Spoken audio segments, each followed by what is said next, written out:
السلام عليكم الاخوان، جينا لكم فيديو جديد. الفيديو اليوم يكون مغاير نوعا ما على الفيديوهات اللي فاتوا. غنديروا رياكشن لواحد الفيديو د واحد الشيخ.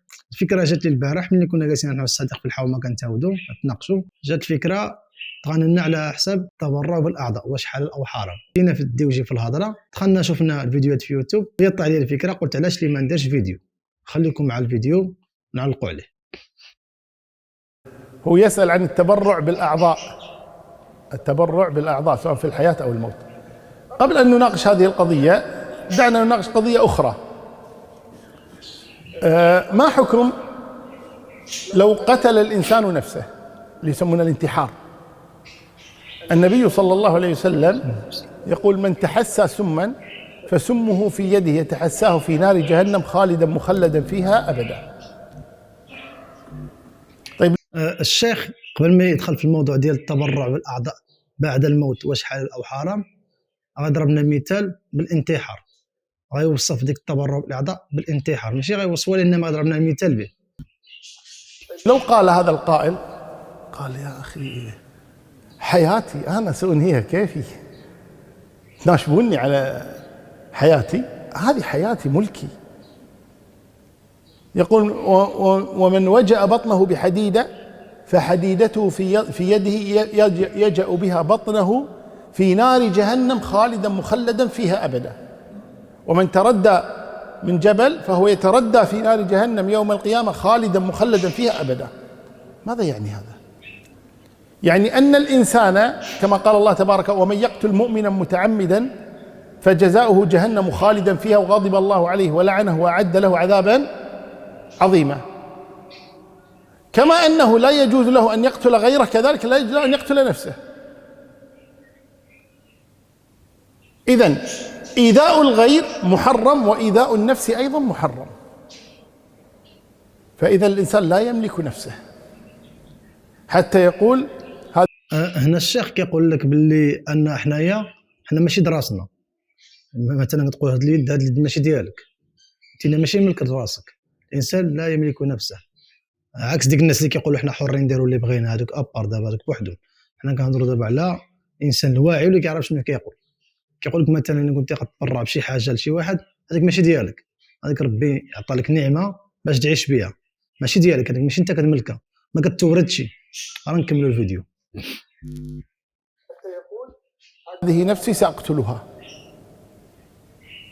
وبالتالي لا يملك أعضاءه. نقول هذه أعضائي سأتخلص منها، سأتصرف بها.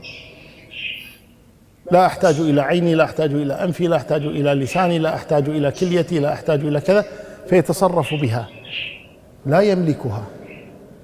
الإنسان لا يملكها حتى يتصرف بها، لا في حياته ولا بعد موته. كما قلنا الشيخ كيقول لك هنا الإنسان ما كيملكش الحياة ديالو، لأن الأعضاء اللي عنده في الجسم ديالو كاملة ماشي ديالو، ما يقدرش يتبرع بها. ماشي ديالك، ماشي الملك ديالك. الحاجه ما كتوردش، ما يمكنش تقول انا نخليها لشي واحد نورثها له او لا نتبرع بها. داك الشيء ماشي ديالك.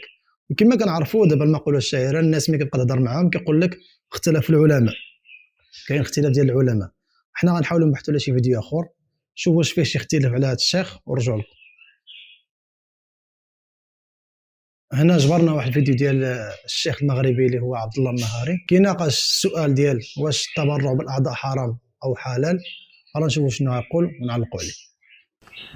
أريد أن أعرف حكم من يتبرع بالأعضاء بعد الموت. هذا يعني مسألة تناقش كثيرا بين العلماء، ولكن إن شاء الله تعالى الإنسان يتصدق بصدقات كثيرة.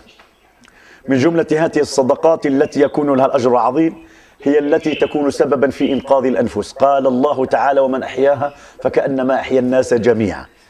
هذا الإنسان أراد أن يتصدق ببعض أعضائه، يتصدق ببعض أعضائه أو بأعضائه كلها، يكون ذلك برغبته هو، أي لا يكون أبدا بأمر من جهة ما، إنما يكون. الشيخ هنا كيقول لك إلا بغيتي تصدق كيقول لك فلا حرج، زعما يجوز، لأن إلا تصدقتي كتسمى بحال غتحيي شي واحد، غتعاون معاه، كتسمى من الصدقة. هذيك التبرع كتسمى صدقة.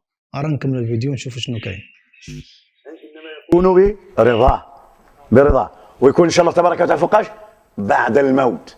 بعد الموت، لأنك أنت لا تملك هذه، هذا بنيان الله تعالى لا تملك فيه شيئا، فلا يمكنك أن تتصرف فيه أو تبيعه، إنما تتصدق به إن شاء الله تبارك وتعالى حينما تموت، توقع على ذلك.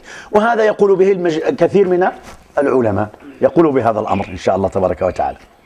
كما شفنا مع الشيخ هنا كيقول لك إذا كان الإنسان غيتبرع بالأعضاء ديالو بعد الموت يجوز، لأنه غيعاون واحد السيد باش يبقى على قيد الحياة. وحنا غير كنشوفوا الفقهاء والعلماء شنو كيقولوا وكنطبقوا. لأن مؤخرا شفنا هذه الظاهرة رجعت بزاف مع عند المؤثرين والمشاهير، كيمشيو كيوقعوا واحد الوثيقة باللي أنك أنت كتوافق بعد الموت ديالك يتبرعوا بعض الاعضاء ديالك للناس اللي محتاجينها، باش القانون كيسمح لهم باش يديروا في ديك الجثه اللي بغاو يزولوا من الاعضاء ويتبرعوا لشي واحد اخر. حنايا كما قلت لكم غير كنشوفوا الفقهاء كنسمعوا شنو كيقولوا العلماء. انا نقول الراي ديالي الشخصي في هذه المساله، كما شفت الشيخ الاول كيقول لك هاد الاعضاء ماشي من الملك ديالك، ربي عطانا ديك الاعضاء كنعمه باش نعيشوا بها وماشي ديالنا باش نقدروا نورثوها ونقدروا نتبرعوا بها. وكما كنعرفوا ان العلم كبير بحال البحر، بزاف العلماء حنا ما غنعرفوش يقدم، لهذا كيبقاو اختلافات. نكونوا وصلنا لهذا الفيديو. اللي عجبكم الفيديو كنتمناو تابعوني في الصفحه ديالي اللي هي محمد بكور. الله في راسكم.